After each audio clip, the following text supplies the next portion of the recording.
Abdourahmane Diop jogi ko duuɓi capantati ko fannuyanke ko fate ñamde ñamede ko mi woni directeur entreprise walla mbiyen établissement mbiteɗo Nitri conseiller min toppiti ko fate ñamde e ñamede e nder leydi Mauritanie komi secrétaire général organisation goto biyeteɗo Green Mauritanian Youth Network woni oɗon organisation toppiti kala ko fate environnement e nder leydi Mauritanie min noon guiɗa mbaɗannon bac jinno wonde ko médecine somi gayni kono Allah hokkanimi ɗum hokkanimi chance wadde mbiyen médecine kemmi ko wadde biologie en banmi biologie gayni ɗum noon ko ɗon kemmi ko faati e ñamde ñamele woni nutrition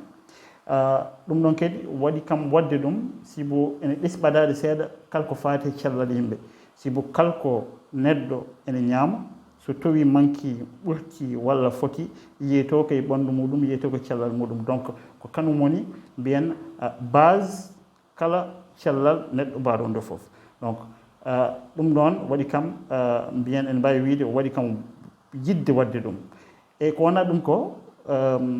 kala ko fati nutrition mbiyen ko hunde humanitaire ko wallude yimɓe ko wallude sukaɓe wonduɓe malnutrition walla yummiraɓe rewɓe wonduɓe probléme aji ñamde ñamele wallude men no hannirtini ha mbawa jibinde dans de bonnes conditions nehde sukaɓe mumen toon jigui ñamele pewɗe ha cuuɗel wawa mawde donc ɗum ɗon mi porami noon ko hunde ko neɗɗo foti toppitade donc ɗum waɗi mbanmi oɗon filiére oɗon spécialité ha kemmi ganduɗa hoorema ɗum wiyete titre master en nutrition et santé humaine toon to leydi Tunisie gartumi ɗo noon ɗum waɗi gudditmi oɗo cabinet biyeteɗo conseiller en nutrition wonno joni wonti ko nutri conseiller inde nde ɓuuri joni ɓuuri fewde eyyi komi kadi président de mbiyen société mauritanienne de nutrition min woni mbiyen kala président kala nutritionniste gonɗo ɗo nder Mauritanie organisation muɗum ko min woni président muɗum e nder cabinet ɗo noon nomin gollirto ɗo woni ɗo koko mbimi ni tan ko kala ko fate ñamde ñamede emin jogui mbiyen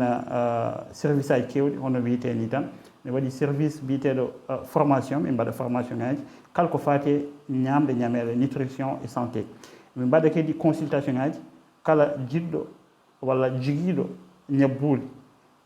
ko fati e kono diabète en tension en min balla ɗum jomum wawa ñamde walla jogo ñamele walla programme alimentaire jaaduɗo e ñaw muɗum ha wasa mbiyen ganduɗa hoorema ñamde nde ɗon walla ɗum ha wawa gerde ñaw mum no hannirtene donc ɗo ko ɗum koye oɗon fannu mi liggoto tan koye nutrition ñamde ñamere en wonde cellal yimɓe kanum neɗɗo to wawi wonde foof to wuuri foof ene foti jogade ɗon impact foti wadde kala to guurɗa aɗa foti jogade ko poɗɗa wadde waɗande communauté mo guurɗa o en tant que société civile neɗɗo on neɗɗo ne foti engagé ade kala communauté fonne wadde kanko hoore mum foti jogade des initiatives waɗa des initiatives pour wawa wallude communauté gurdam moƴƴam so wima gurdam moƴƴam noon ene naata e banggue cellal ene wawi nadde banggue comme mbiyenɗen ni environnement ene wawi nadde banggue agriculture donc ɗum ɗo foof ene mbawi wadde hunde neɗɗo fof jogui ko foti wadde